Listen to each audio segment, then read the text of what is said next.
Hey everybody, thanks for watching. The next 2 years, 2015, 2016, we'll see some very interesting things happen in America. Now, I've been putting out videos for a while now, and I've been trying to give people information and help them understand what is going on in America and what America really is. See, a lot of people have this notion that some things are just not going to happen because it's not right. Or no way the government can do this to the people. And for black people, we have been seeing that there is no justice. We have been seeing innocent people killed for no reason and getting away with it. The killer's getting away with it. So we can see that no matter what the proof shows or no matter what the facts is, they will let a murderer get off to maintain a status quo of white dominance over black men and women. But I'm not here to talk about race because race is just a distraction, and they have been doing very well with distracting people with black and white instead of what's going on. What you need to understand is this. Their plan is coming to fruition within the next 2 years. Everything that they have been doing over the last few centuries is coming to a climax in the next 2 years. So let's look at what's been going on in America over the last few years. And amazingly, the American people have seemed to just ignore these obvious signs. We have been seeing FEMA camps grow up all across America. We have been seeing CDC coffins, miles and miles of coffins and storage spaces for coffins all over America. We have been seeing convoys of military vehicles, tanks, Humvees, in every major city in America. We have been seeing training exercise for rioting, training exercise for mass panic. We have been seeing them practice martial law and using incidents, fake incidents, to do so.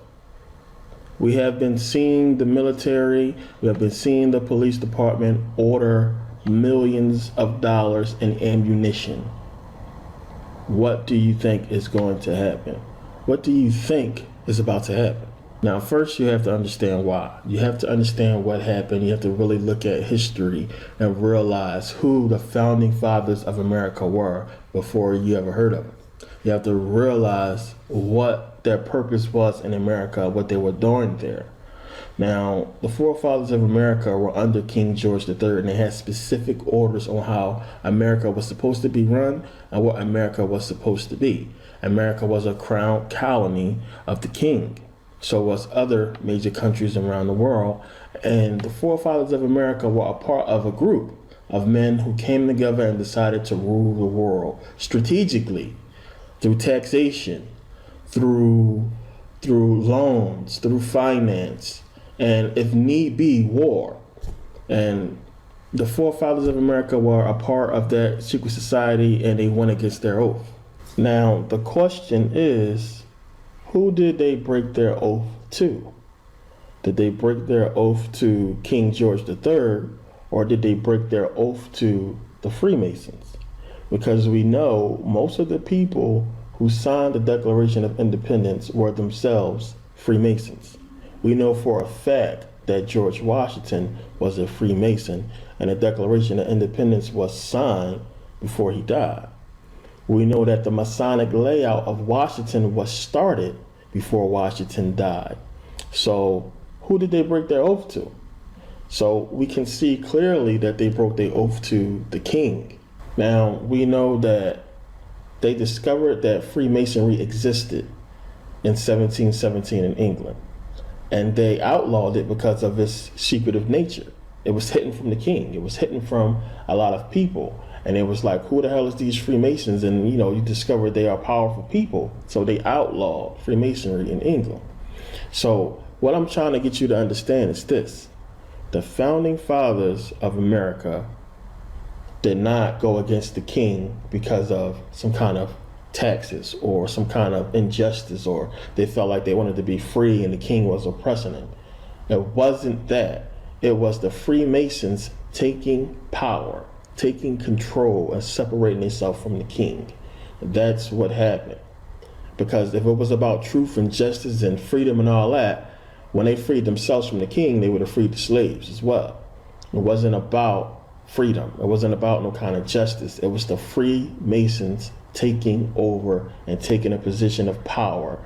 And they did that by taking control of America first and using it and using their influence and power to later on marry themselves into the royal families across the world. Freemasons. And so now today we have Freemasons in the royal family in all positions of power around the world. But they had to get America first. See, the thing is this. You need people to fight wars. And if I come to you and say, hey, I got a problem with these people over here, can you help me fight them? So I'm asking you to risk your life to help me fight my battle. Not many people going to do that. So you have to give them something. You have to affect the people in a way to where they would want to go to war, because you need people to go to war. But for what? So this is what we're going to do. We're going to say, we're going to keep all the tax money that we're supposed to pay the king. That's what we're going to do first. And then we're going to raise the taxes on the people and tell them that, hey, the king is raising the taxes, and he said we can't use our colonial script anymore. We got to pay in gold and silver. Well, we don't have gold and silver. So then you make up a big fuss with the people because the people mad about their money. So when King George come over here to get his money, and he like, yo, where the hell is my gold and silver at? You bust those troops upside their head, and you kill them, and you send one back and say, we ain't paying you nothing. And you get the people behind them like, yeah, we're not going to pay anything. We're tired of paying all this money. So then a war starts. You got to understand, the Revolutionary War started in 1775.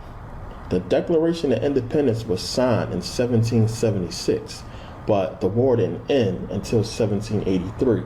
So how would you why would you create a Declaration of Independence and sign it like, it's going to be law before you even win the war? Because had you lost the war, what's the point of, drafting the document anyway? It would make more sense for them to draft that document and sign it after the war, after you've won.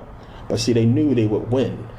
They had it all planned out from the jump, because you can pay a man money and he's going to give you what that money is worth.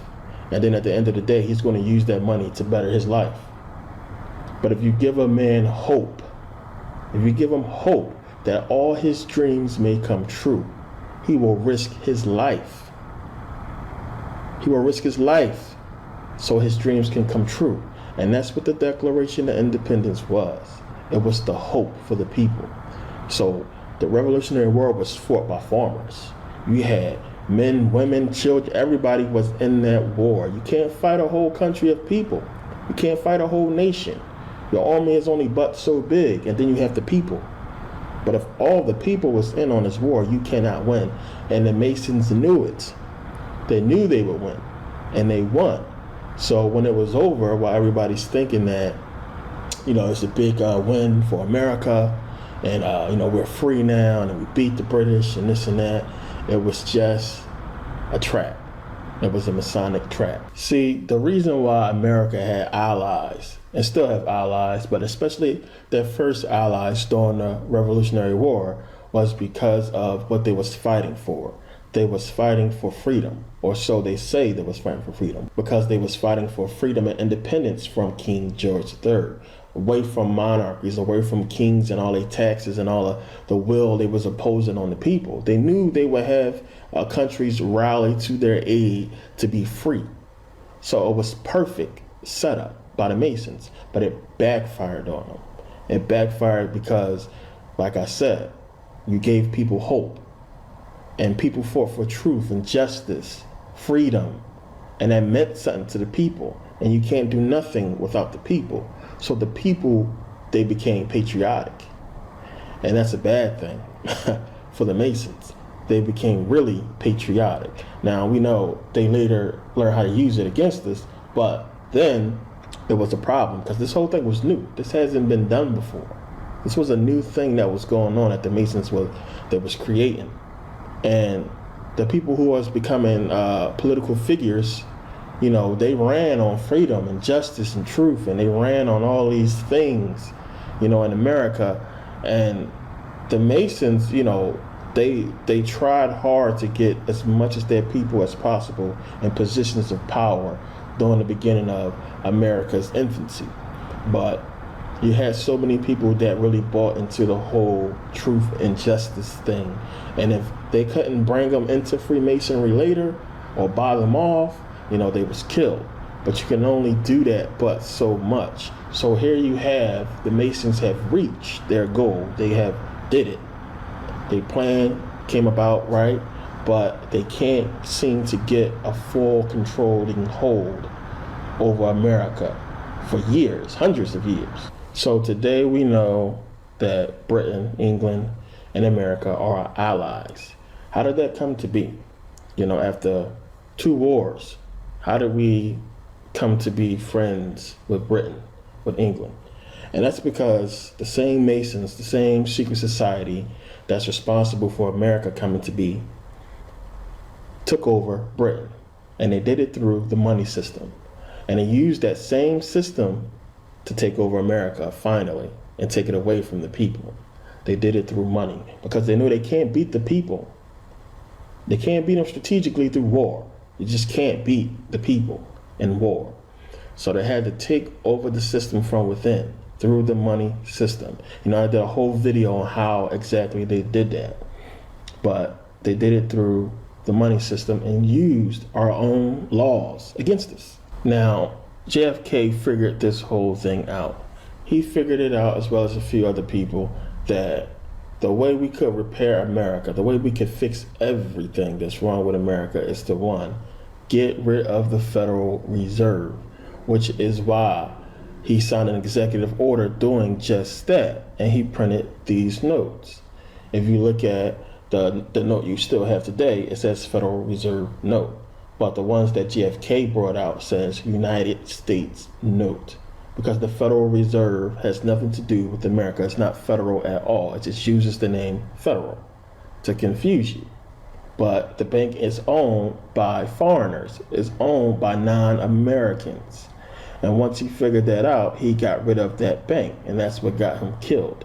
It had nothing to do with anything else. They killed JFK because he got rid of the one thing that could fix America, and that's the Federal Reserve. That's why he's dead and gone. Now, I gave you this whole, quick history lesson because I want you to see the severity and the power of what the Masons have done and are still doing. And you need to understand that what the Freemasons really are, and that they exist. They have taken over every facet of your life, and you see it, but you don't believe it. It's why you see in the music, you see all the Masonic symbols. You see it in movies, the Masonic symbols everywhere, because they took over America, and they're using their, as you can call it, a religion if you want to. I know what Masonry really is, but they perverted it and use it for something else. But you find it everywhere now. And they're trying to tell you something, but you're not getting it. You're not realizing what they're trying to tell you. And now everything is coming to a climax for their society within the next 2 years. And that's what this video is about.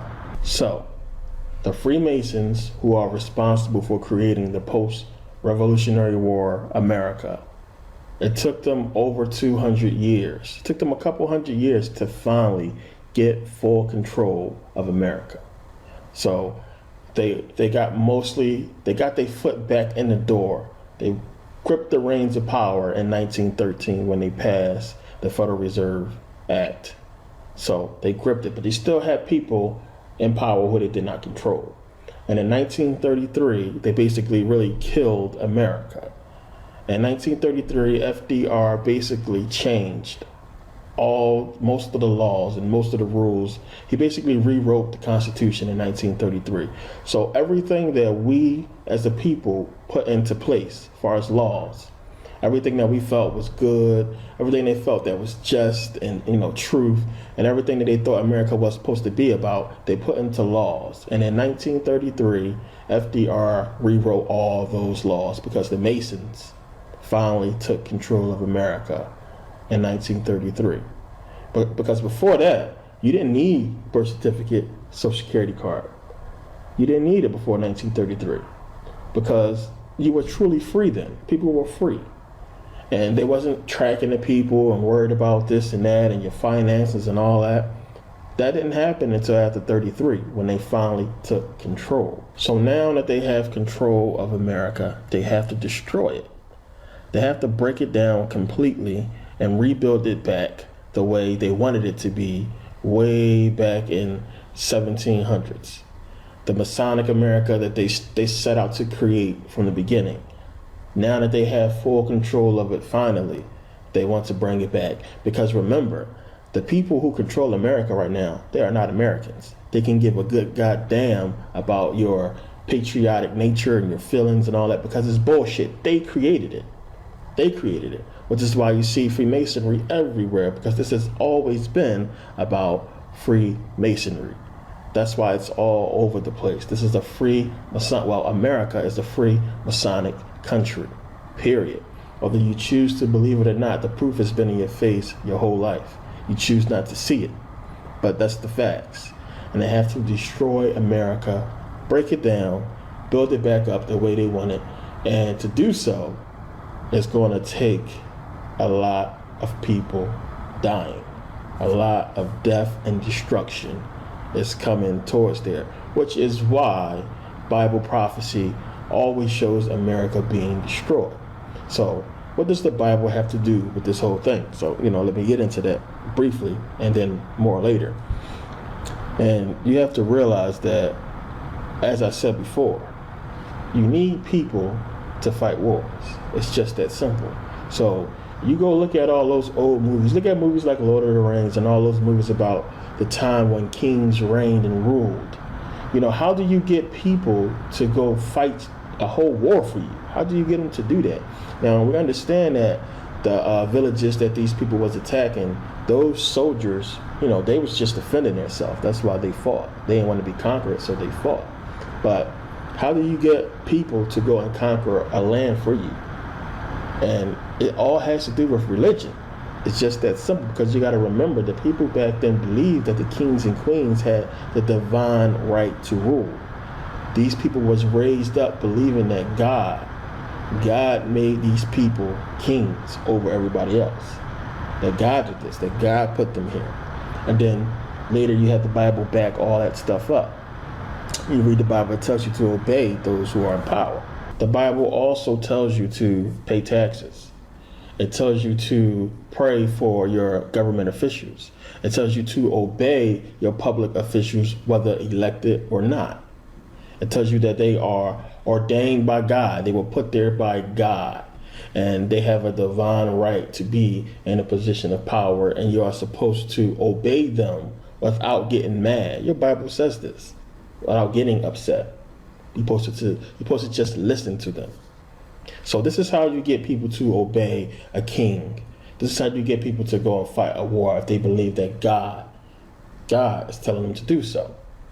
But you got to ask yourself something. Who is the people loyalty really to? Is it really towards the king, or is it towards the religion and the people who run the religion? You would think their loyalty would be more towards the religion, which is why I said before, religion is power. It was created to control people, because you're not going to get people to follow a man who's just like you. For what? Who are you? Why am I going to follow you? Why am I going to listen to you and I can do what you do? Probably do it better. You have to put religious context behind it, and that's what they did, and that's the purpose of religion. So the Freemasons answer to the Pope. They answer to religion. They are a religious secret society. You cannot be a Freemason without being in a religion. You have to be Christian, Jew, or Muslim to be in the Freemasons. That's a fact. Now, you got to think about something. How are we going to operate? Now, you talk about a secret society who has just taken over major places in the world, not just America, but other places as well. How are we going to operate? We can't operate in public. We can't really operate in secret because remember, in 1717, they know about us. So we can't really go nowhere yet until, we control certain places and bring this thing back. So of course, once they took over places around the world, they brought back Freemasonry. They took it, they made it not be outlawed anymore. But during that time, and even after that, how are we going to communicate with each other if we cannot, meet together in public? So Freemasonry, as you know, is built up around a lot of secret Masonic codes, wording, symbols, things like that. The only people who are Freemasons will know. And there are other things that only people in the innermost core, the highest level of Freemasonry will know. The real Masons, as I like to call them. Because that, first, second, third degree Mason is nothing. It's way higher levels and they are privy to so much more knowledge than the lower Masons. Now see, one of the things they had to do was this.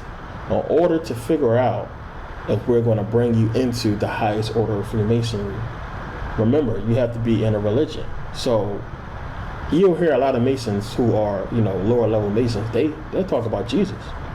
They praise God and everything. So how are you going to get that person who believe in Jesus and all this truth and, the Bible and everything they believe is real? How are you going to get them to get into the higher part of Freemasonry and get them to do something that you need them to do?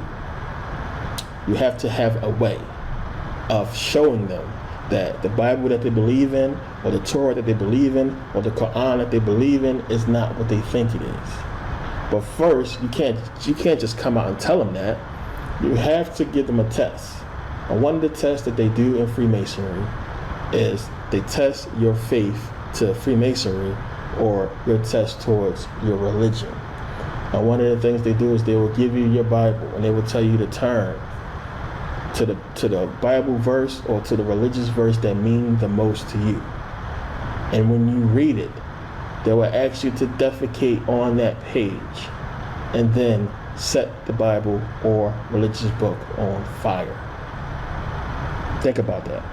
So here you have the Grand Master telling you, we want you to shit on your Bible, and then we want you to set the Bible on fire. You have two choices.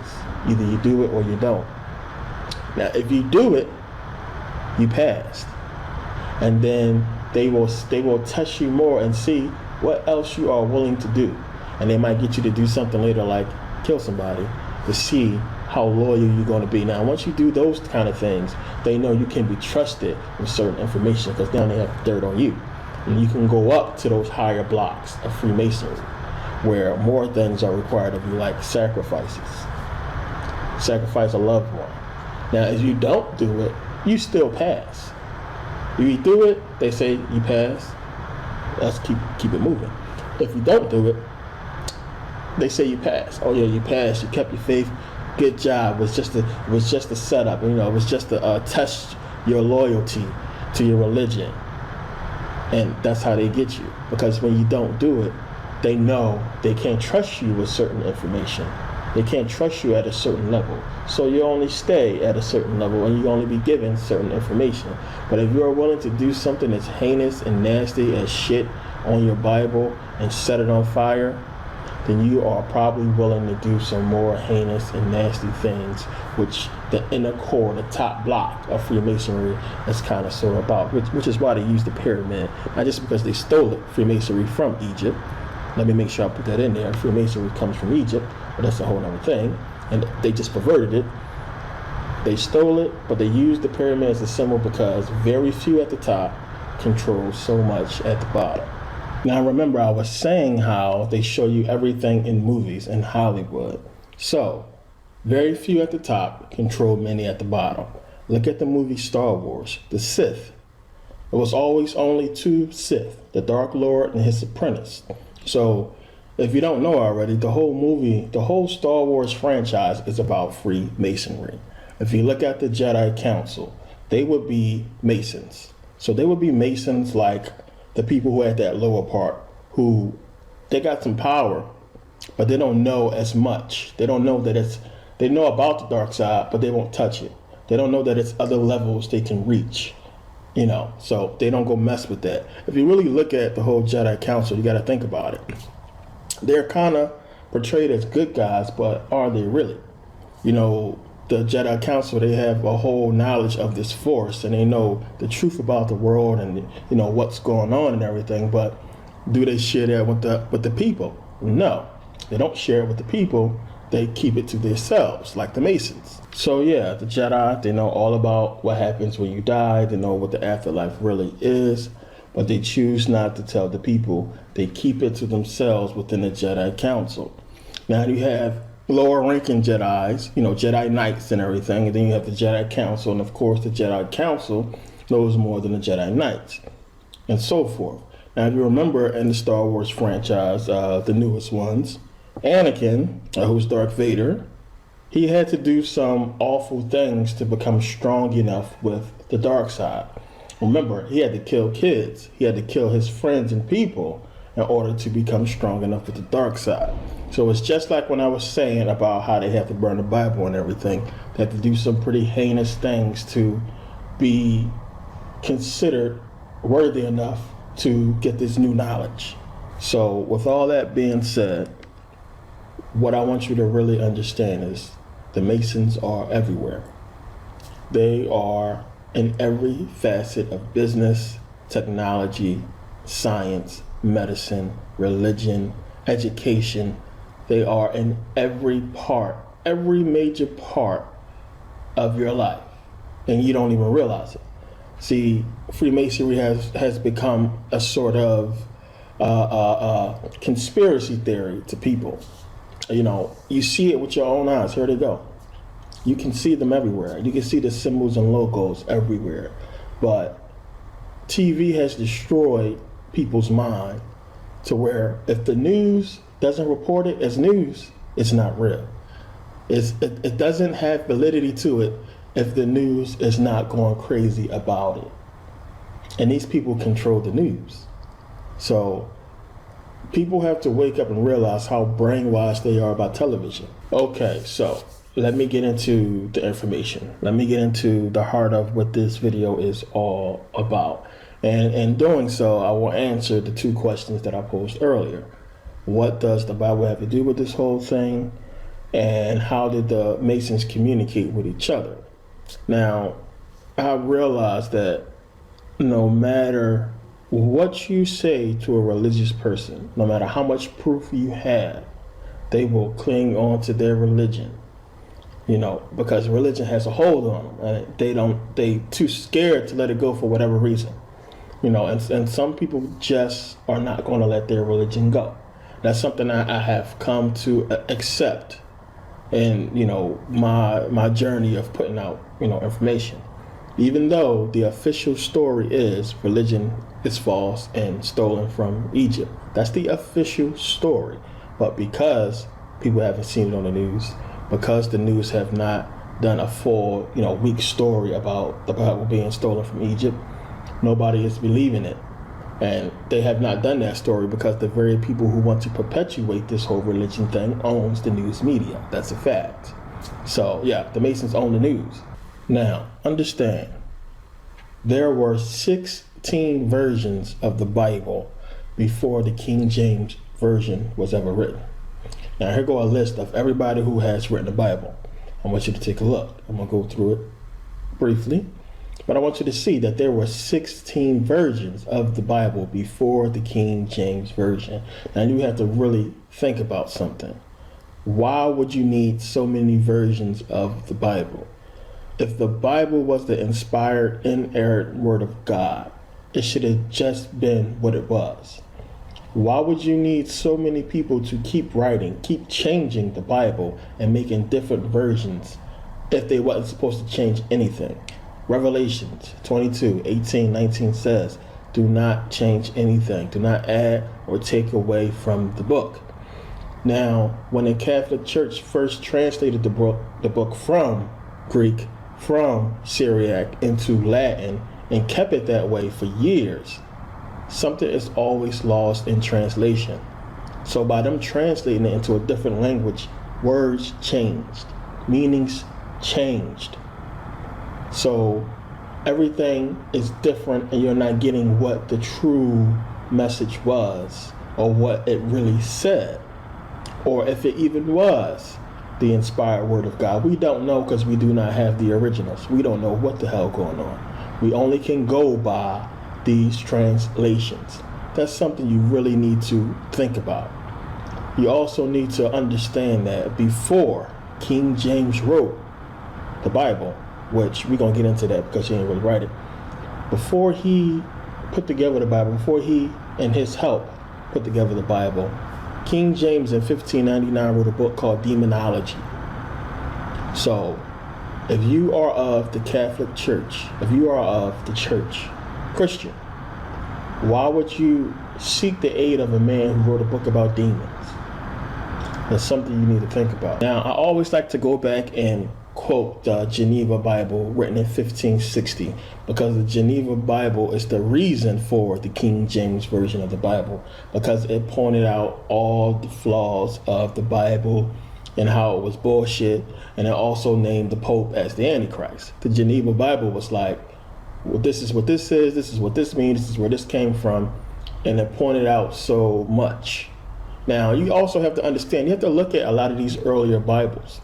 They have footnotes. They have notes in the margins. They have references to earlier manuscripts that said different things. So some church people like to say, well, they was inspired by the Holy Spirit or by God himself to write this stuff. But if the Holy Spirit or God inspired these men to write these things, how come there are so many different versions? How come they had to put stuff in the footnotes to basically show you that it was something else totally different said in another manuscript, or this person said this in a different manuscript? So why would God inspire, 4 different men to say 4 different things about one particular thing?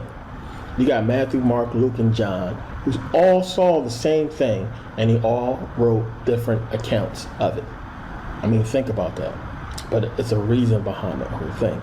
But everybody getting so holy and spiritual, and they don't read their Bible anyway, so most people don't even know that all 4 of them said something different, which contradicts each other, that are not small things, but completely changes the whole story. Now, this next part that I'm going to get into is going to shock a lot of people.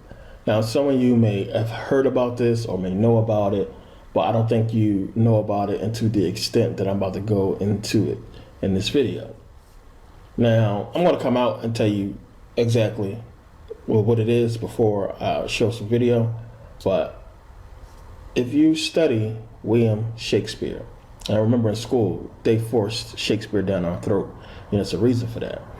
But, and I'm not going into the whole Shakespeare in the Bible, even though I'm going to talk about that later. That's not what I'm talking about here. But if you know about Shakespeare, and if you ever did any digging into Shakespeare and his works, you will have came across a man named Francis Bacon. And you will have heard a bunch of stories about Francis Bacon being the real genius behind William Shakespeare and his playwrights. Now, the whole story goes with Francis Bacon is he was the son of Queen Elizabeth. And he was illegitimate, and she cheated basically and had him. So he had no right to the throne. So he had to hide his birthright. So he was pissed, of course. But see, Francis Bacon was a genius. Francis Bacon, as most people know him, is the man who's responsible for the scientific theory. That is the official credit he is given to. So he was the person who came up with, form a hypothesis and do an experiment and all that stuff. You remember from science class in elementary school. That's the man who came up with it, Francis Bacon. He is a genius. He's responsible for so much today. Now, what most people didn't know about Francis Bacon is he was the man behind William Shakespeare. And what he did was he hid himself in a lot of Shakespeare's plays and a lot of his books. And he basically revealed through coding that he is the real person behind Shakespeare. Now, this has been brought out in books. People have talked about it, and I want to show you some quick video clips about what I'm speaking to. So then, we can go from that, and you can get what I'm trying to say later on. So, take a look at this, and you judge for yourself. But I mean, really, the proof is what it is. There's no judging you need to do. There's the proof. So take a look. The first folio is the first published collection of Shakespeare's plays. It was published in 1623. That year, Shakespeare had been dead for 7 years, but Francis Bacon was still alive. The first of the cipher signatures has been pointed out by the Norwegian Petter Amundsen. The text facing Droeshout's portrait of Shakespeare on the first page of the first folio begins with the line, "This figure that thou here seest put." This figure refers to Droeshout's portrait, but Petter Amundsen has noticed that it also can be interpreted as referring to the word to, which can be found as an acrostic, reading downwards in the left margin. Amundsen took this as a hint to the effect that we should take a closer look at page 2 of the first folio. The first play in the first folio is The Tempest, and on page 2 of this play, Petter first found one more instance of to as an acrostic in the margin of the second column. What is interesting is that opposite to this, in the first column, we can read F. Bacon downwards in the margin. Two features of this strengthen the hypothesis that F. Bacon has been placed here on purpose. First, we find the beginning of Bacon's last name in the word begun, and the concluding letters of his name in the word concluding. We thus find Bacon in the words begun and concluding. Secondly, this is found in a paragraph which is about revealing someone's identity. I'm not sure why Bacon makes use of the number 2 in this context, but it could be motivated by Bacon's initial B, corresponding to the number 2 by being letter number 2 in the alphabet.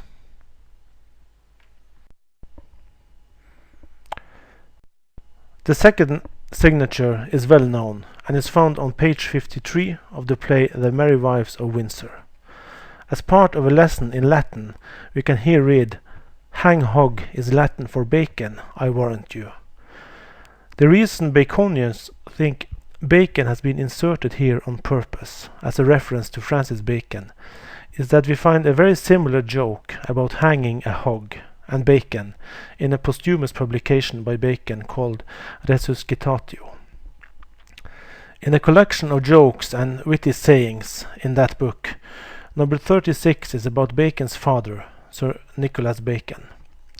As a judge, he is about to sentence a man named Hogg to death. Hogg then says, "Your name is Bacon, and mine is Hogg. And in all ages, Hogg and Bacon have been so near kindred that they are not to be separated." "Aye, but," replied Judge Bacon, "you and I cannot be kindred, except you be hanged. For Hogg is not Bacon until it be well hanged."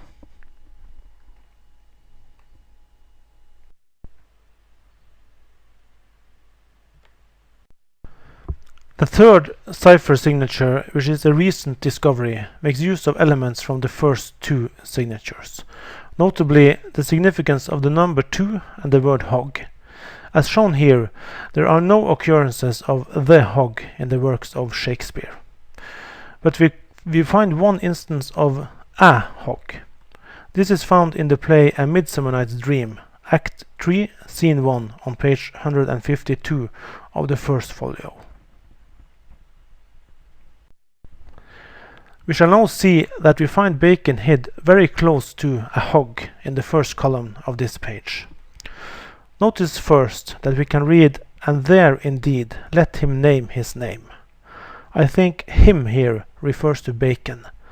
Starting to read on the first letter of him, downwards in the margin, we can read hit B. This B is the first letter of Bacon, which we find by reading every other letter backwards. Here we have A, C, O, N, which gives us Bacon. Hints to the effect that we should read every other letter are found by noticing that right above Bacon we can read to, and that following after "and there indeed let him name his name" we can read "and tell him," where I read tell as a reference to counting. We find Bacon by reading every other letter or every third letter up to every 10th letter only 6 times in the first folio. Since the first folio consists of over 3 million letters, the probability that the letter after hit in the margin should be the first letter of Bacon by chance is less than 1 in 500,000. This puzzle also has a metaphorical level. We find Bacon metaphorically inside a chamber. That is, we find him in the words "into a chamber." To see him there we need light, and the line reads "to bring the moonlight into a chamber." Since the word "to" here and the number 2 have identical pronunciation, I think "to bring the moonlight into a chamber" should be read as telling us that the number 2, metaphorically, brings the light we need to find Bacon in the chamber. A few lines further down, the significance of moonlight is accentuated by repeating "find out moonshine, find out moonshine." Since moonlight and a hog is used to direct us to the solution of this puzzle, I think it's worth noticing that Bacon's coat of arms contains a wild boar at the top with a moon crescent on it, and that we also find a moon crescent at the center of the coat of arms. You see it here from above a portrait of Bacon from his book Instauratio Magna. I want to point out 2 features that strengthen the hypothesis that Bacon is hid here on purpose. My first point concerns indications that the lines containing Bacon have been typographically set on purpose, so that the B in Bacon becomes the last letter in hit B in the margin, which is what connects "and there indeed let him name his name" and Bacon.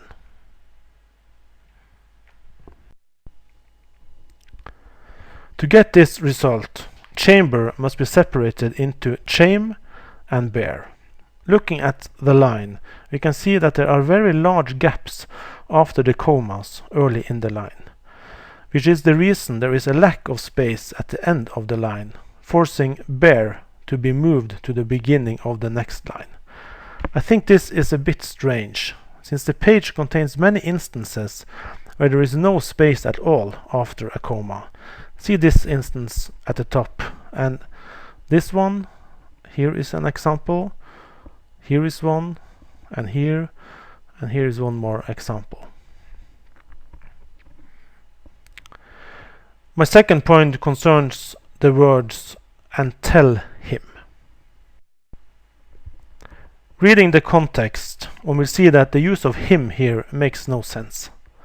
Shakespearean scholars have seen this and regard him here as an error. Him is therefore replaced by them in all modern versions of the play. I doubt I would have come to you if all that this involved was the Shakespeare authorship question, which it does. You might have had an inkling, of course. William Shakespeare was certainly involved in the writing of the plays, but the simple point in my mind is a fair one, I think. There is a complete absence of any single piece of paper written on by William Shakespeare, except in his will. It seems to me, Dean, that if William Shakespeare had been the man of the people, he would have left evidence behind him, like a gale blowing through a paper factory with the windows open. So where is it all? I thought it was much more likely that these great works were written or dictated or edited, but inspired and directed from under the cover of a richly embroidered cloak. To me, that person could only have been a genius of his age, and all ages to follow. He would also have had to have been a powerful person. He wouldn't surely only have written plays. He was Francis Bacon, the founder of modern scientific thought and philosophy, who was, as well, by necessity, a hidden poet. And the truth of Francis Bacon's secret life will eventually be found in hundreds of examples throughout his writings. I have seen very few, just one or two, but here's one from Sonnet 76, attributed to Shakespeare, of course, but written by Francis Bacon. It's the shortest biography one can imagine. The text is squared. We'll explain more later. Line following line, and with it one looks for a symmetrical shape, and they must be symmetrical to be credible, which is an anagram. This spells Fra Tudor author, given the common diminutive of Francis, Fra, his birthright, Tudor, and his authorship, author. There are 2 or 3 more to come on this tape. But of course, like Enigma, you have to know the method, the key by which the encoding took place. Otherwise, you can't understand the message. This is a book of codes and ciphers published in 1624, which is crucial to Thomas Bokenham's findings. He discovered a strong indication, seemingly reinforced many times, that Francis Bacon himself had contributed a particular method of concealing messages in a text to this book. Page 140 in Cryptomnetistes gives an example of how a text should be squared line following line. That is the system. You take the text and you lay it out in a square of a particular number of letters per line. It was by investigating this illustration that Thomas Bokenham discovered within it the strongest possible indication that the method was provided by Francis Bacon for some future generation to find.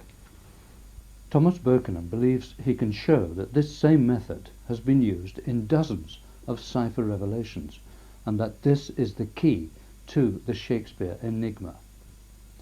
Under the squared text was the phrase Magnentius Rabanus Morus hoc opus fecit. Looking for any possible hidden references, Mr. Bokenham noticed that the letter B was 14 letters from the beginning of the phrase, and that the letter O was 14 letters from the B, both letters being components of the name Bacon.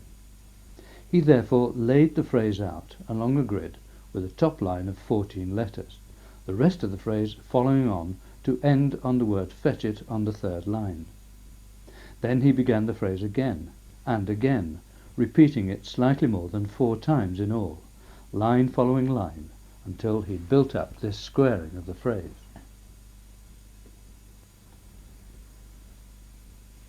In the last column, he found the letters B-O-N-A-C in a vertical line, an anagram of B-A-C-O-N, bacon. Then in column 4, another group, F-S-S-A-N-U-I-R,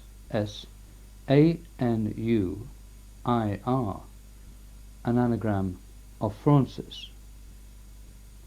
Francis spelt with a U.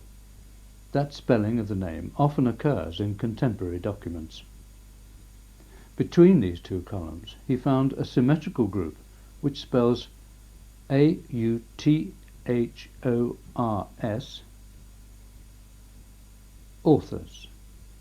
So far that gave him Francis Bacon, authors. An inverted arrow shape spells manuscripts. In full, Francis Bacon, authors, manuscripts. These anagrams can be examined more closely on another occasion. But then Thomas Bokenham examined the text on the monument to William Shakespeare at Holy Trinity Church, Stratford-on-Avon. First of all, the inscription reads, "Stay, passenger, why goest thou by so fast? Read if thou canst, whom envious death hath placed within this monument. Shakespeare, with whom quit nature died, whose name doth deck ye tomb far more than cost, sith all he hath writ leaves living art but page to serve his wit." Thomas Bokenam laid this inscription out on a grid of 14 letters, the same number as in Francis Bacon's method in Cryptomenitates et Cryptographiae. The cipher reveals in the top shape F-A-I-N-S-C-R, an anagram of Francis in a perfectly symmetrical shape. Below that occurred a crucifix. From top to bottom, N, O, B, C, and A, a symmetrical anagram of Bacon.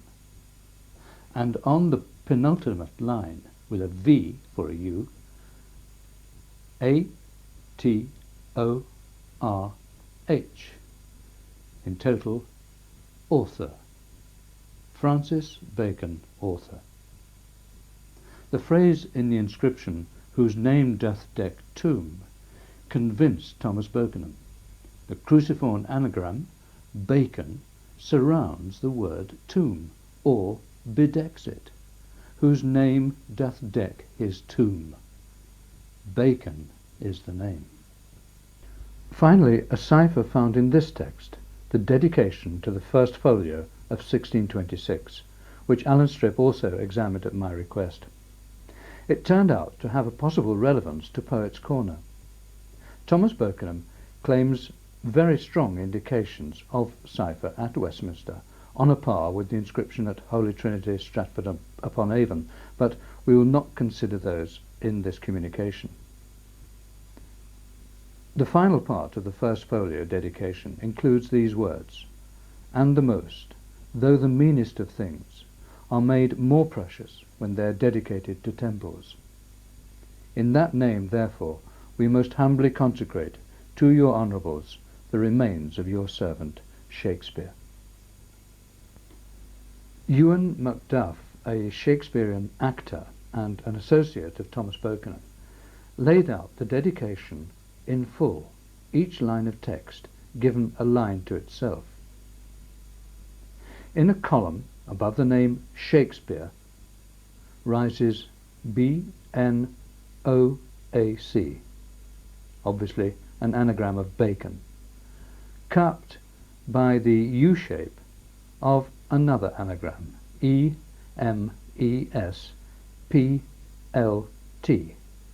which retranslates as temples. On the scroll on the monument to Shakespeare, erected in 1741, millions of visitors must wonder exactly what it is the bard points at so insistently. The word temples. This frontispiece is from an emblem book by Henry Peacham, in which one page, dedicated to Sir Francis Bacon, Knight, shows the arm of a concealed poet with the inscription, "By the mind I shall be seen." On the title page of New Atlantis by Francis Bacon, published in 1627, a maiden is helped from a cave by the familiar figure with a scythe, the inscription, "Time brings forth the hidden truth." Okay, so why is that video important? Why is it important that Francis Bacon basically is responsible for Shakespeare? Why is it important that he hit all these codes? Well, what people don't know is, first of all, Francis Bacon was of the Rosicrucian order. So was King James. Now, the Rosicrucian order was founded by a man named Christian Rosicrucius. And it's basically, it uses symbols and codes and mathematics to hide the true nature of the universe, to hide the truth, They hide the truth about God. They hide the truth about everything. It's a secret society. Now, something you got to ask yourself is, if these people wanted to tell us about religion, why give us the Bible and not give us the truth and the secrets that they have in this Rosicrucian order or in these other secret societies? Why are they hiding the truth from us? What is it about the truth that they feel like they need to hide from us? Think about that. The simple fact that they are in a secret society tells you that they can't be telling us the truth because they're hiding secrets. So what we have and we think is true religion obviously cannot be. Obviously, because they have a secret and they're not telling you, but they gave you something which is obviously not the secret, because they would just say, hey, join the society, then you'll know everything. But they didn't do that. They gave us a book, and we're not even supposed to know that the society exists, the secret societies. Now, another thing that people don't know, Francis Bacon helped revise the King James Bible. His script dealt with the burial of kings and queens, particularly Dean Stanley's researches in the last century. James I would have known about Bacon's Tudor blood, and though he knighted him and made him his Lord Chancellor in his time, he might have cut off his head if he had ever represented a threat to his throne. He called on Francis Bacon. He actually gave him the manuscripts that was used to create the King James Bible, and Francis Bacon had them for over a year before he came back with his revised version of the King James Bible. A man who was a part of an order that when you study the order, you find Satanism. Coupled with a man who wrote a book called Demonology, gave you your King James Bible. But that's not all. First, take a look at this. The Shakespeare controversy was illustrated quite clearly by Masonic author Manly P. Hall in his book, The Secret Teachings of All Ages, where he reveals the veiled purpose behind the writing of the plays. He says, Sir Francis Bacon, the Rosicrucian initiate, wrote into the Shakespearean plays the secret teachings of the fraternity of the Rose and Cross, and the true rituals of the Masonic order. The Bacon-Shakespeare controversy involves the most profound aspects of science, religion, and ethics. He who solves its mystery may yet find therein the key to the supposedly lost wisdom of antiquity. Never before seen, Bacon was talking about this new nation, talking about submarines, talking about unimaginable weapons of war, talking about flying machines and tall buildings. How did he come into possession of this knowledge? did Francis Bacon outline the course of the new world before its time? And if so, by what power was he inspired to do so?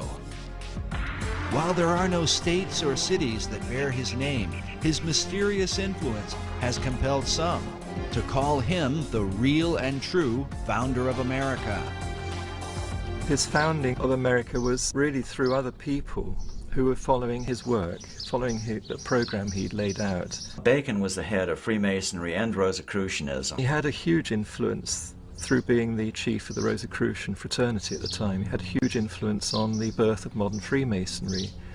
And many of those Rosicrucians actually went into Freemasonry at that time to lift it up to its new level. And Freemasonry has a major influence on the founding of America. The Rosicrucian Order, with its modern headquarters in San Jose, California, has for centuries been linked to Freemasonry. Well, you have to understand that Freemasonry is simply the modern-day manifestation of the ancient mystery religions. The ideas of Masonry have been around literally for thousands of years. And of course, Rosicrucianism was simply a forerunner of modern-day Masonry.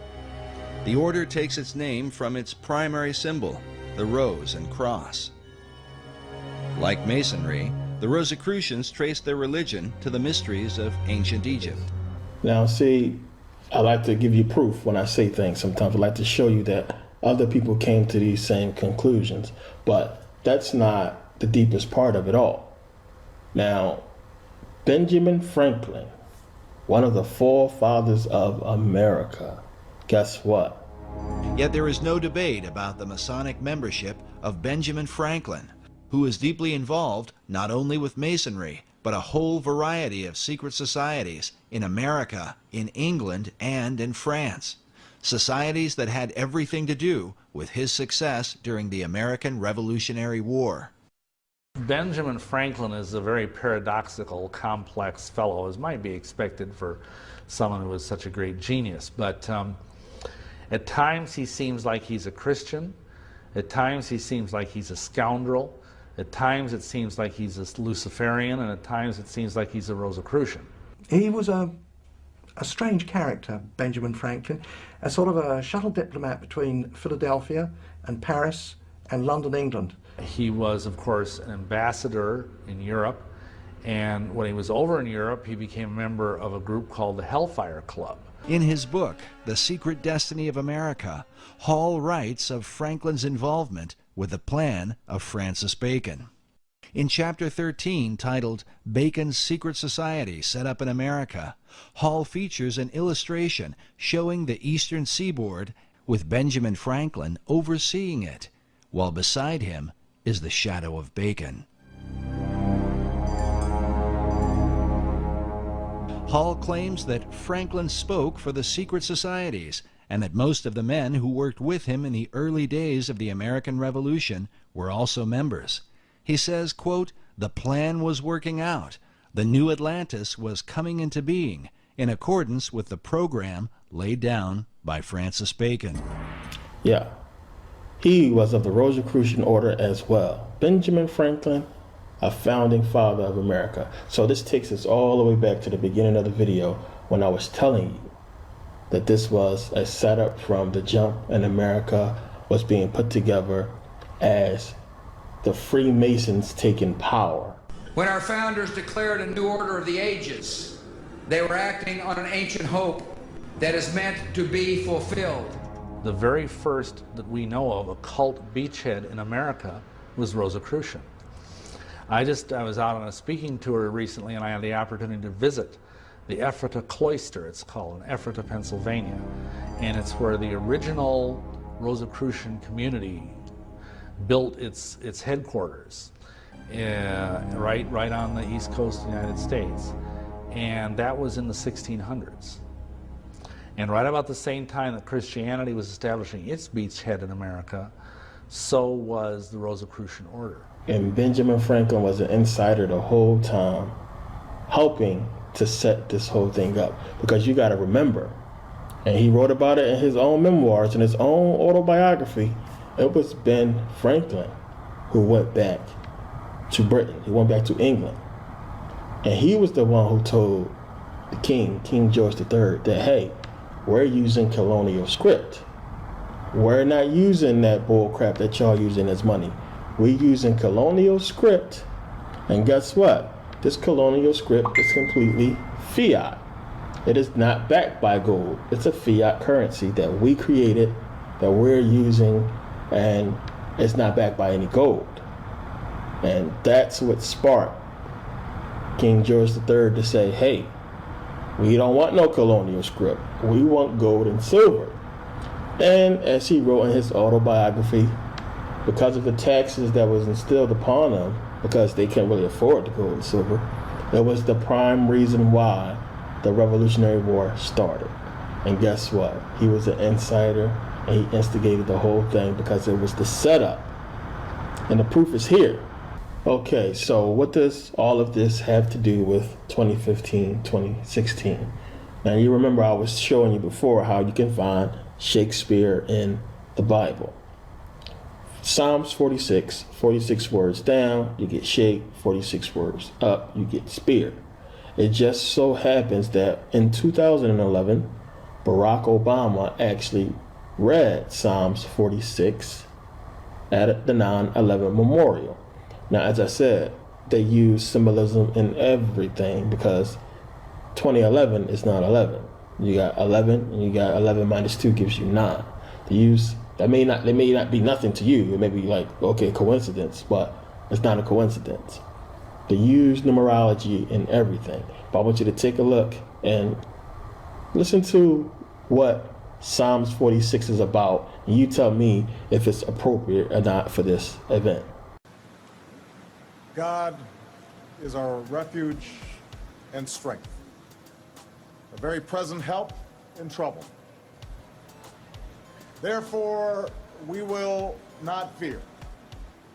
Even though the earth be removed, and though the mountains be carried into the midst of the sea,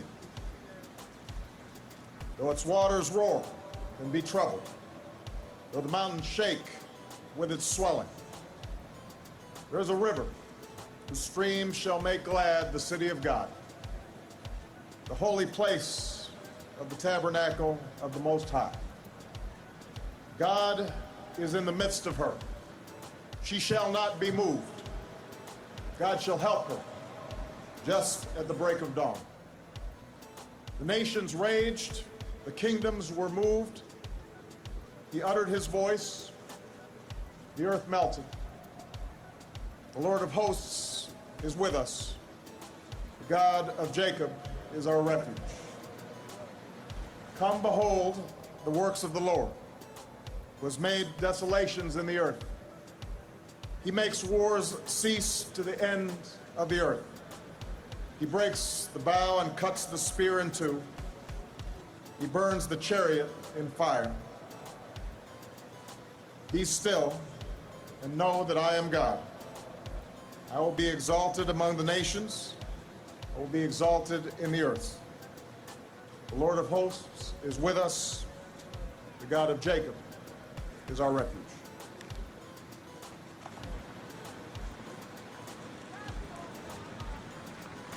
Shakespeare, it's a synonym for Apollo and Pallas Athena.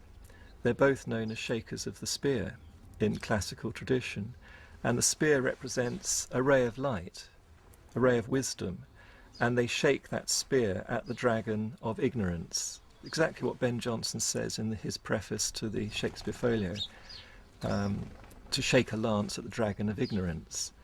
And this is the role of an Apollo or Pallas Athena. And they have always been the muses of the other 9 muses, who themselves are the muses of all the writers, poets, artists, and so on in history. So Apollo and Athena are the great inspirers. They're the great Shakespeares. Bacon incorporated these Greek gods within a key symbol, the AA headpiece representing Apollo and Athena. Usually one of the A's is shaded, denoting a light and dark side. This symbol is found printed at the head of certain pages within the Shakespeare Folio and among the acknowledged works of Francis Bacon. Of the two polarities, Apollo and Athena, it was Athena that seemed to dominate Bacon's imagination. Pallas Athena was, she shook her spear at the eyes of ignorance, so she was the spear shaker. Now, she's always been known as the spear shaker. That was long before the time of Bacon. Back to the Greeks, the spear shaker. So he took that name, spear shaker, and just turned it around to make it Shakespeare, and it used to be written with a hyphen, and then it became one word, Shakespeare, as the name of the playwright for those Shakespearean plays. So what does this have to do with anything? And I know it's common sense for other people's, and to some people it's not. But Psalms 46, Shakespeare, Francis Bacon put that in there to reveal himself as the writer of the Bible, as the person who coded it. And Obama was reading that verse to reveal himself as the Antichrist, because the Bible says the Antichrist will reveal himself. Now, it's so many different Masonic things I can go into just by Psalms 46 and the reading of that verse that would just totally convince you. I'm not going to go into all that. You should be convinced enough. Now, when I say Antichrist, I'm not talking about some boogeyman demon thing that you heard about in the Bible. I'm talking about as the figure, the representative of what the Antichrist is going to bring. Because everything that the devil does in the Bible, man does. It's just that simple. All of the destruction and all of the stuff that's going on, man does it. Men do these things. You don't need to go to hell to experience the torture that the devil's talking about, because you can experience that here on earth. It's bullshit. Don't get caught up in it. So, you remember, Francis Bacon was a master at codes. He showed you the different ciphers that he used to code things. He was a genius at it. And I asked you before, I posed the question, how do you speak to each other in a world of secrecy where nobody else can know? You use the Bible. And that's how they have done it. They've used the Bible, they've used the Torah, and they've used the Quran to speak to each other in secret societies using codes that Francis Bacon first started. All they did was evolve the code. So when you had these revisions of the Bible since 1611, it was the codes changing. And I believe since 1650 was the last time they admit they revised the Bible, I believe it has kept going. But now I believe they're done and they have a new way, because the codes say something different. And you can go on the internet and find this code stuff, but it's so many different things. But all you really need to do is take the Bible, take the words. The problem is you don't know which book, chapter, and verse to use, but take certain books and chapters and take it back to its original Hebrew language, or its original Greek or Syriac language, and you can decipher it that way. Now, I did a short video, I did a long video actually, but I took time out to show you that point and to prove to you that when you take these words back to its original language, the stories change. Now, I'm going to show you that clip from an older video where I prove this point and reveal to you what the Bible really is saying. Take a look. Now, this process is called etymology. Now, when we start taking these words back to its original Hebrew language, you'll see that they have different meanings. And I'm going to be showing you proof that these words say this, because I don't want people to think I'm just making this stuff up. Now, I won't be doing all the words because some of the words mean exactly the same in Hebrew, and it's too many words to do. It would take too long for me to do every word and to show proof of every word. And I'm actually going to be doing Genesis 11, 1 through 9. Now, I'm going to be reading from a King James Version of the Bible. Genesis chapter 11 verses 1 through 9. And you can go ahead and get your own Bible and read it for yourself if you want. Just pause the video, or you can just follow along with me. Now, I'm going to read from 1 through 9 first. Then we're going to go through each verse, and we're going to go through and take some of the words and translate them back to its original Hebrew language and see what the real meaning is, and then see how the story changed. So let's get into it. Okay, Genesis chapter 11 verse 1. And the whole earth was of one language and of one speech. And it came to pass, as they journeyed from the east, that they found a plain in the land of Shinar, and they dwelt there. And they said one to another, Go to, let us make brick, and burn them thoroughly. And they had brick for stone, and slime had they for mortar. And they said, Go to, let us build us a city and a tower, whose top may reach unto the heaven. And let us make us a name, lest we be scattered abroad upon the face of the whole earth. And the Lord came down to see the city and the tower, which the children of men have builded. And the Lord said, Behold, the people is one, and they have all one language. And this they begin to do, and now nothing will be restrained from them that they have imagined to do. Verse 7, Go to, let us go down, and there confound their language, that they may not understand one another's speech. So the Lord scattered them abroad from thence upon the face of all the earth, and they left off to build the city. Therefore is the name of it called Babel, because the Lord did there confound the language of all the earth, and from thence did the Lord scatter them abroad upon the face of all the earth. Now, the first thing, and this is what I mean when I say people lose all common sense when they start reading the Bible. Now, the story is about a people, a smart people. The Bible says that nothing will be restrained from them from which they have imagined to do. So these people were apparently smart. Were they bad? Were they evil? Were they more powerful than God? No. Does the story say anything about these people doing anything wrong? No. So why did God go down there and scatter them abroad and change their language so they couldn't understand each other? Now, here's the part a lot of people miss. Now, if God went down there and scattered them and confounded their language so they couldn't understand each other, how did the Tower of Babel get built? Now, Babel means a confused noise made by a number of voices or a confusing situation. Now, if these people were scattered and they was confused to the point where they couldn't understand each other, how did they manage to build the complicated Tower of Babel? Now, let's see what the story really says. And the Old Testament was written in Hebrew, so we're going to be dealing with the language of Hebrew. Let's dig into it, starting with verse 1. Okay, verse 1. And the whole earth was of one language and of one speech. Now, the first words we want to look at is whole earth, which in Hebrew is ha'aretz, which means the people of the land, not of the whole earth, but of a particular land. As a matter of fact, in Israel, the oldest daily newspaper is called the Haaretz, which means the people of the land. Okay, the next word we want to look at is one, which in Hebrew is akkad, which means unity, united. The next word is language, which in Hebrew is safa, which means as a body part or binding. And the last word we want to look at is speech, which in Hebrew is dabar, which means business or acts or by extension. Now let's look at verse 1 again. And the whole earth was of one language and of one speech. Now let's look at it in Hebrew, what it really says. And the people of the land was united as body parts, binding, and of one business, one act, and by one extension. Now let's get into verse 2.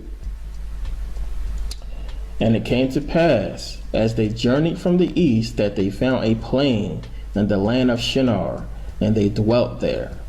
Okay, the first words is came to pass, which in Hebrew is hayah, which means something happened, or fallout, or something occurred. The next word is journeyed, and some of y'all may know this already, it's nasa, but it means in Hebrew, made, or to be pulled out. Now the next word is east, which is kadem in Hebrew, which means old, ancient, before, or aforetime. Now you start to understand what I mean.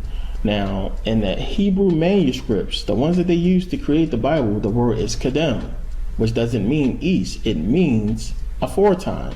So why did they put east in the Bible?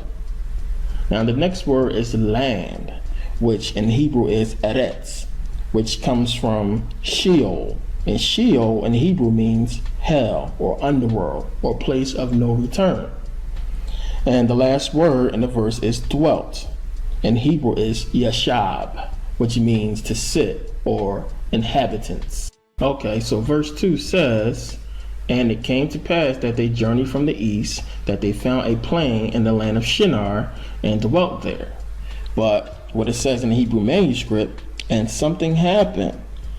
They was made to pull out from where they was before and go to a plain, which plain actually is Bequa in Hebrew, which means valley, in hell or underworld, a place of no return. So we have so far a people from a land who was united, who did their business as one by one extension, who was made to leave the land that they was in before to go to a place that was like hell. Now let's get into verse 3. Okay, verse 3.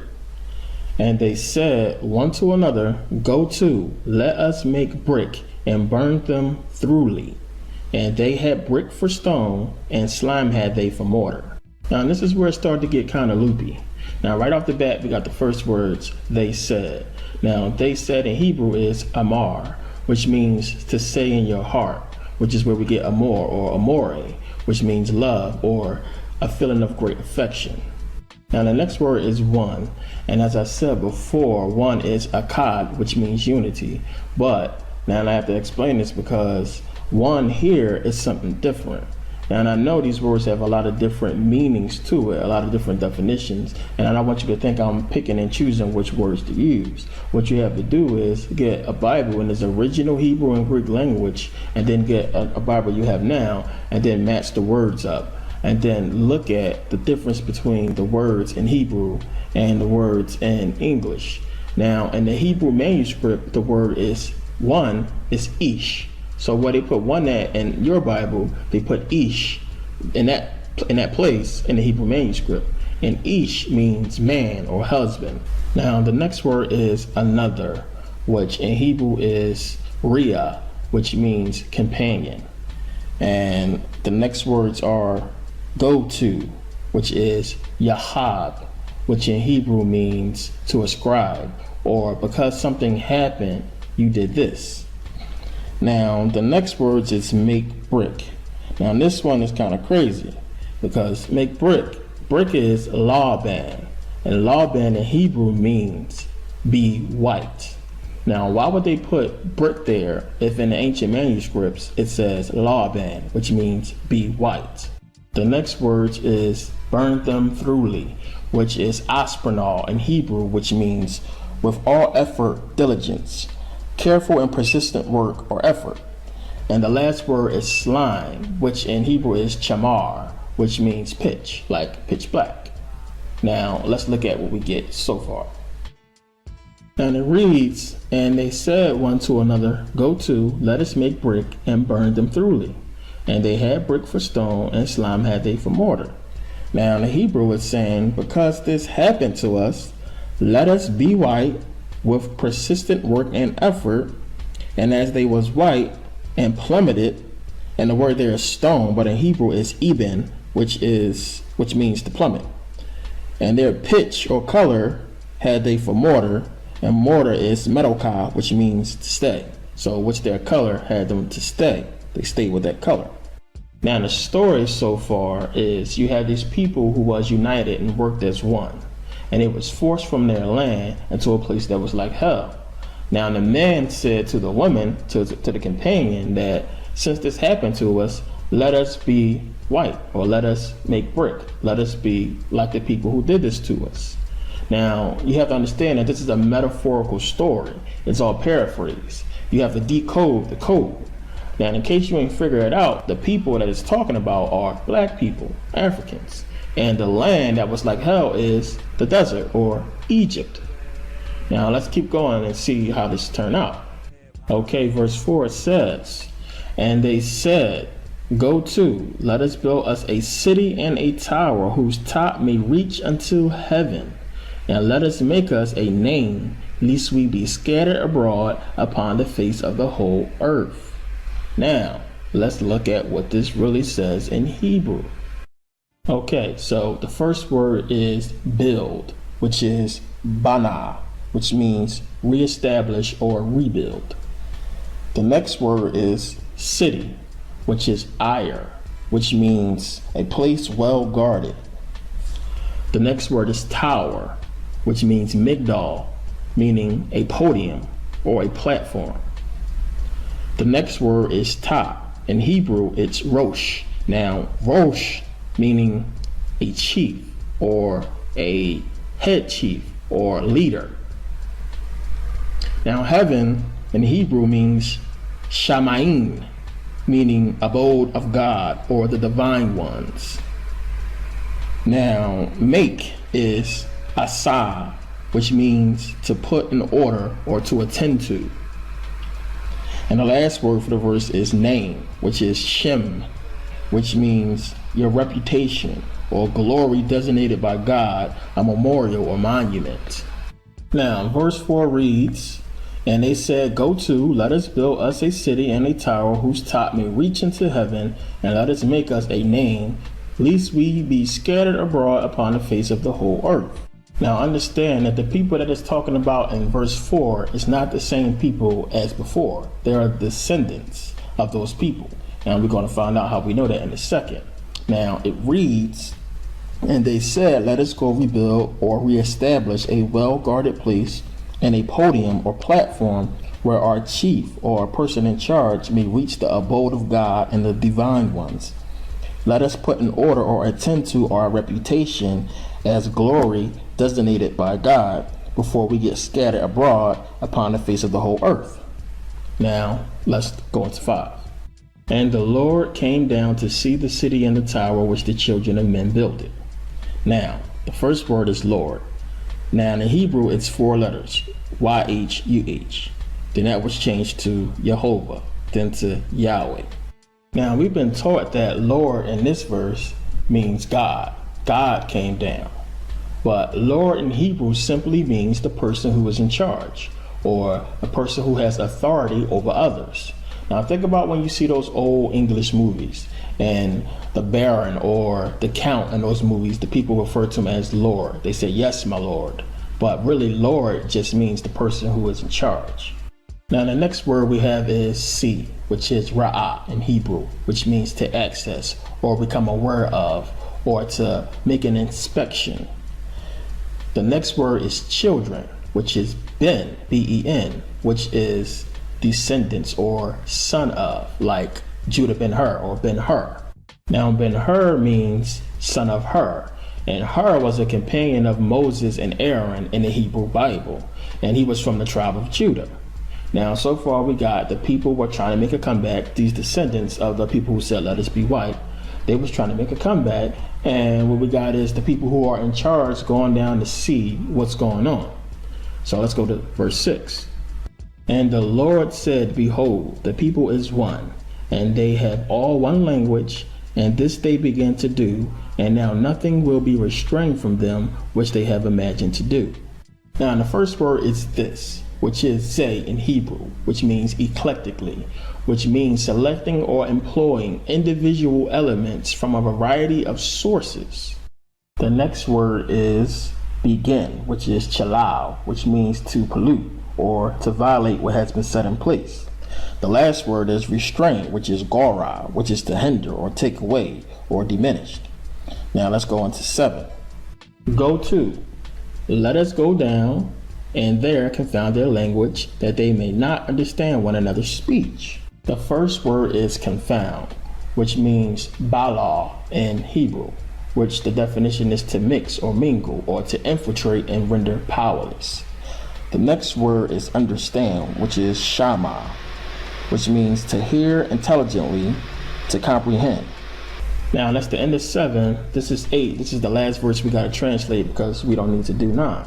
So let's look at 8, and it says, so the Lord scattered them abroad from hence upon the face of all the earth, and they left off to build the city. Now the first word is scatter, which is zara, which means to winnow, and winnow means to remove people or things from a group until only the best ones are left. And the last word we find through this thing is left off, which is kadal in Hebrew, which means to cease or fail or deserted. Now let's look at verses 6 through 9 and see what the Hebrew manuscript is saying in Hebrew. Now it's saying that the people in power said they are united, they are one. They are using elements from a variety of sources to violate what we have set in place. Now nothing will be restrained from them which they have imagined to do. Because they did this, let us go infiltrate them and render them powerless, so that they won't be able to understand or comprehend intelligently. So the people in power removed the ones they couldn't control until the best ones was left. And they ceased or deserted or fell at building their platform, their name, and place among the divine ones. Okay, so I just read to you from the Bible a story that has a coded story within the story when you take the words back to its original Hebrew language. Now this story basically is saying that there was a people who was united, who worked as one, who was taken away from their land and sent to a place that was like hell. And instead of fighting back, these people said, we can't beat them, let's join them, and decided to be like the people who did this to them. Now later the ancestors basically said, hey, let's reclaim what we were and rebuild our place that we came from, and let us build us a platform or a podium where our chief or head person can reach the divine ones or God. Now the people in power saw what they was doing and said, hey, then we just stopped them from doing this the first time, or then we stopped them from becoming something better the first time. and let's go down and confound their speech, or let's go down and infiltrate them and render them powerless so they can't do this. And they went down there and did just that. They took out the people who they couldn't control and left the people who they could control, or the good ones. And because they did that, the people fell at reaching their task, or building a tower, or rebuilding their city. Now, this story doesn't make any sense when you read it in the Bible as is, because it don't make sense when it says that the Lord, or we supposed to believe that's God, scattered them and confounded their speech, which means to confuse them. It means babble. I mean, if you can't talk and communicate, how can you do something as complicated as build a tower? Especially the way they describe the Tower of Babel. So how did the tower get built if God came down and confounded their speech? See, the story only makes sense when you transfer the words back to its original Hebrew language. When you do that, you can see a whole different story, and the story starts to make sense. Now, it's important for me to say that this is a metaphorical story, meaning you have to decode this story as well. Now, what the Bible is, as I will show you in the second video, this is kind of sort of like a code book. And it's really made for people that's in secret societies. It's not really made for the regular person. We are meant to learn the Bible as is. You're not supposed to be digging into this stuff, what I'm showing you now. You're not supposed to even know it. So as you can see, when you start taking these words back to its original language, things change. Meanings change. And that's what has taken place. Now, you got a lot of people coming out saying Bible prophecy is being fulfilled and this and that. What you have is the codes. You have the people who are bringing about this change, bringing about Bible prophecy. So in other words, the people who told you this stuff was going to happen in the Bible are the people who was making it happen. Any type of celestial event, any type of red moon or blood moon, this stuff has happened already, and it has been cataloged. Ancient races have cataloged blood moons. They've cataloged full moons. That's how we know about them. So before the Bible was ever even written, we already knew about these things. So all they did was put it into the Bible so you can think later on it's something prophetic. It's not. It's not something that is prophecy. It's something that has happened already, and that they knew was happening and knew will only happen in this generation or that generation. So when they put it in the Bible, they can make it look like they had some kind of prophecy. It'll keep you a believer. That's what it's doing. But it's not nothing new. Everything that you've seen in this time that's coming up, it's just they used it and they put it in there because that's the time frame where they are going to be completing their plan. So what they're basically, these people are unbelievably organized. They have stuck to their plan. They have seriously stuck to their plan for centuries. So while you can't fathom spending your whole life to make an agenda come true that you'll never see come true, this is exactly what these secret societies do. So while you think that the people who started this stuff hundreds of years ago, who would never see it come into fruition, would dedicate their lives to such a thing, this is what they have done. And they have all lived rich, wonderful, fulfilling lives, making this plan come into place. And in 2015, 2016, we are going to see the climax of that plan come into place. And Barack Obama is going to be the one who ushers it in by starting a war. World War III, if it comes to be. See, one of the things I want you to take from this is you need to understand it's up to the people. You can change everything. See, they want you to believe in this religion and believe that everything is set. Everything is written. Nothing we can do about it. You just got to sit back and let the Lord handle it. This is what they want you to believe. You have seen this stuff everywhere. You have seen that the Twin Towers was an inside job. People do nothing. You have seen all the brutality by police. People do nothing. You are marching and begging the very people who are responsible for all of the heinous things that's going on. Then you turn around and march and ask them to change it when they are the same people who are the cause of it. They're not going to change anything. Anything that the news tells you is what they want you to know. What's about to occur, what's about to happen, has been planned out for hundreds of years. And unless America wakes up, it's going to be chaos the next 2 years. They want nothing short of total destruction of America. Look at what we have seen. They've given you signs. You remember from the tennis match with Serena Williams, the flag falling. The flag fell on the part that said, and our flag was still there, then the flag falls. Remember the flag split in the World Series. Remember Miss America, she fell. I mean, they're just trying to give you hints that America is going to fall. It has to fall. Now, on top of that, you have China. You have China making a replica of Manhattan. China building these massive cities in China. They built a replica of the Eiffel Tower in Paris. They're building these massive cities that keep going up, and everybody's looking at them like they're crazy. They're not crazy, they just know what's about to happen in America. Why you say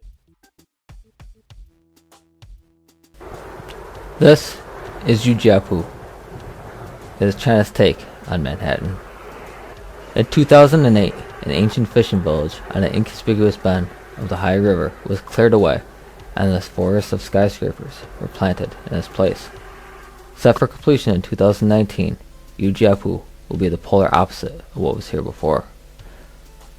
With a replica going up of the Rockefeller Center and a set of towers that look very much like the original World Trade Center, it's not too far-fetched to call this place a knockoff.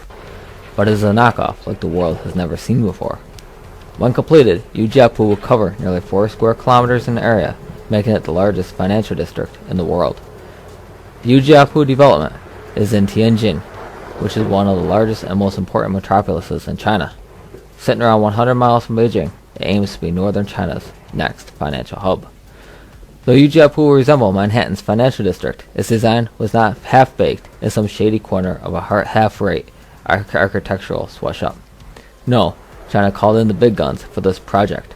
The replica of the Rockefeller Center and the Ujiapu Twin Towers are being handled by the China arm of Tishman Speyer, the same architectural firm that built the original World Trade Center, and are currently in the process of completing one WTC. While you sitting up there dick-eating these celebrities and praising these celebrities, they are buying property in Europe. Because you have to realize that this prophecy, why is this prophecy only affecting America? Think about it. All of the death and destruction that's supposed to take place is supposed to go down in America. America's supposed to be Babylon. New York's supposed to be Babylon. You actually have a Babylon in New York, by the way. But the Bible says, come out of her. It's trying to tell you something. It's America. Now, I have another reason why I believe America, something that's going to happen in America, but I don't have enough research to get into that yet. But if I'm doing the research now, and if I find anything more concrete, and I'll do a video on it. But you people is just so blind to the facts, and so many people is putting their faith in this religion. And I feel bad for the people like me and people that's stuck in America that don't have the means and the ways to get out of there, that's begging these people to just wake up and do something. And these people who are not doing anything, these religious people who are just sitting back and waiting for Jesus to come, are going to be the downfall of some very good people because they're going to refuse to help. So the Bible speaks about the wars and everything that the Antichrist is going to bring. And that's exactly what Obama was telling you. He was saying that he's getting ready to bring about the destruction of America through war. You know, through so much pain and suffering, and you black people look up to him because they're not going to have a white man be the face of so much death and destruction that's about to happen in America over the next 2 years. A white man is not going to take credit for that. That's why they put a black man in the White House. How do you get a black president and so much crime and violence going on against black people? That should tell you something right there. They don't want the people to unite. This is not a black-white thing. Why do you got black people looking at white people funny? White people looking at black people funny? They are so close to completing their agenda. So close. And the only thing that's stopping them is the people. We can stop everything. The people can shut it all down. Now, you got to realize, as I said earlier, these people are in every single facet of America, of your science, your technology, your school, everything. First of all, there's no beating them on the battlefield. You can forget about that. So if you're thinking that, okay, well, we just gonna all get together and we all gonna get our guns and they ain't gonna be able to stand a chance against us. Nah, the time for that's past. The weapons they got now, they can wipe out whole states, whole cities. But just, you've seen the bombs they got. You've seen what happened in Syria when they dropped those chemical weapons and everybody just went to sleep. That was it, they're gone. There's no beating them on the battlefield. This is the only shot y'all got. And I don't want to be the one that said, I told you so. Because the rest of the world is going to go on. America's going to be what it become. The rest of the world is going to go on. They talk about that 7 years of tribulation. Whoever's stuck in America during that time, they're going to go through some hell until America gets fixed.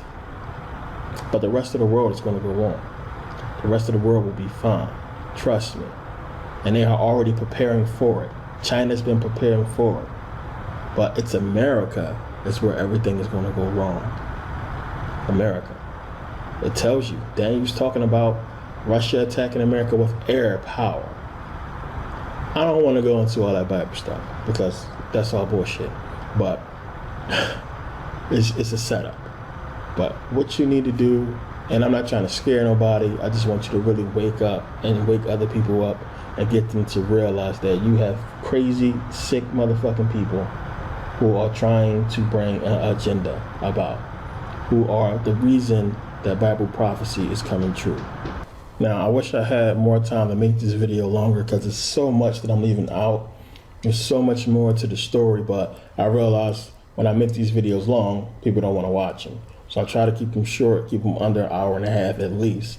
You know, when there's a lot of information I got to get in there. But it's a lot more to this. And for people who are knowledgeable, the ones who have been watching my videos, I mean, you can kind of take what I'm saying and put it in the context and it'll make sense to you. To some other people, you're probably like, it's some more bullshit.